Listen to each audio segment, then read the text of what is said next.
बात करेंगे इंदौर की, जहां इंदौर में नोटा को लेकर बीजेपी ने रणनीति तैयार की है। रविवार रात दिल्ली बीजेपी कार्यालय में इसको लेकर मंथन हुआ।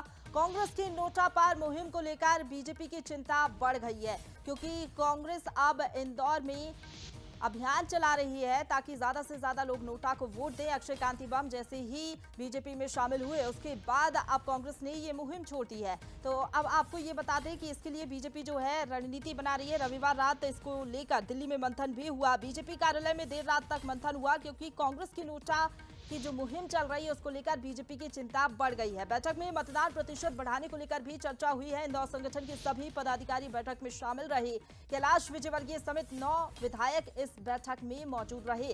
तो अक्षय बम के बीजेपी में शामिल होने के बाद कांग्रेस ने एक मुहिम छेड़ दी है इंदौर में, और लगातार अभियान चलाए जा रहे हैं कांग्रेस की तरफ से, और ये अपील की जा रही है मतदाताओं से कि वो नोटा को वोट दे। हालांकि अब इसकी काट ढूंढते हुए बीजेपी ने एक रणनीति तैयार की है। इसके लिए मंथन हुआ दिल्ली में कांग्रेस की नोटा पर मुहिम को लेकर, अब क्योंकि बीजेपी की चिंता बढ़ गई है।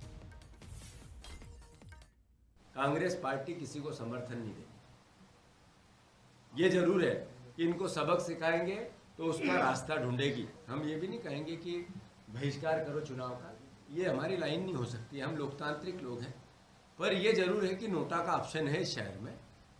और इसी खबर पर ज्यादा बातचीत के लिए सीधा रुख करेंगे। हमारे साथ executive editor Manoj Saini ji live जुड़ गए हैं। मनोज जी, वैसे तो इंदौर बीजेपी का अभेद किला है, यहां पर सेंध लगा पाना कांग्रेस के लिए थोड़ा मुश्किल है, लेकिन क्या लग रहा है ये जो मुहिम छेड़ दी है कांग्रेस पार्टी ने नोटा को लेकर, ये बीजेपी की टेंशन बढ़ा सकती है?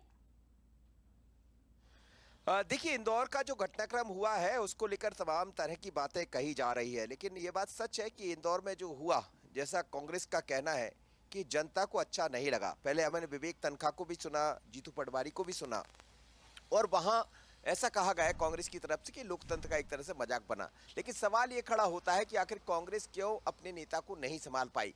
क्या जनता इस बात को समझेगी, या इस बात को समझेगी कि लोकतंत्र को लेकर जो होना चाहिए था, चुनाव होना चाहिए था निष्पक्ष तरीके से, बीजेपी कांग्रेस की सीधी टक्कर होती, अक्षयकांत बम होते एक तरफ, हम देखते जो भारतीय जनता पार्टी के प्रत्याशी है शंकर ललवानी, उनके साथ मुकाबला होता है। लेकिन शंकर ललवानी के साथ अब ये निर्विरोध तो रहा नहीं। जाहिर है जो बाकी लोग बचे हैं, 9 लोग तो फॉर्म अपने नामांकन उठा चुके थे, बाकी जो लोग बचे हैं वो वोट करेंगे। अब उनके खिलाफ कोई, चूंकि किसी पार्टी से ऐसा बड़ा व्यक्ति कोई जुड़ा हुआ दिखाई नहीं दे रहा, ना तो वहां सपा है, ना बसपा है, ना कोई ऐसा दल है, तो वहां सीधी टक्कर भारतीय जनता पार्टी और कांग्रेस की होती रही। कांग्रेस के प्रत्याशी अक्षयकांत बम भारतीय जनता पार्टी के साथ जुड़ गए। तो अब कांग्रेस की ये मुहिम एक तरह से, जैसा विवेक तनखा, जीतू पटवारी ने कहा, नोटा की तरफ वो चाहते हैं कि नोटा पे वोट कर कर एक नया इतिहास रच दिया जाए। अभी तक हमने देखा बिहार का गोपालगंज हो या मध्य प्रदेश में भी रतलाम झाबुआ में करीब 31,000 से ज्यादा लोगों ने पिछली बार लोकसभा का यही चुनाव था जिसमें मतदान किया था, और फिर एक बार लोकसभा के चुनाव है, तीसरे दौर का मतदान है।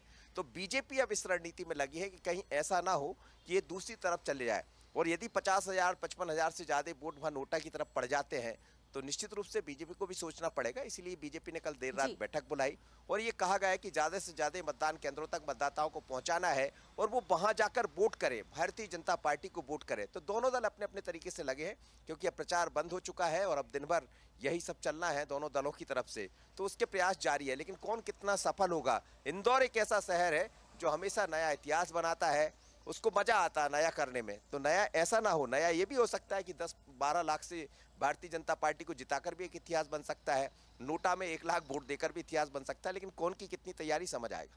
बिल्कुल, इसके लिए थोड़ा और इंतजार करना होगा और देखना होगा कि जनता किसकी बात पर यकीन करती है। फिलहाल आपका शुक्रिया मनोज जी, हमारे साथ जुड़ने के लिए।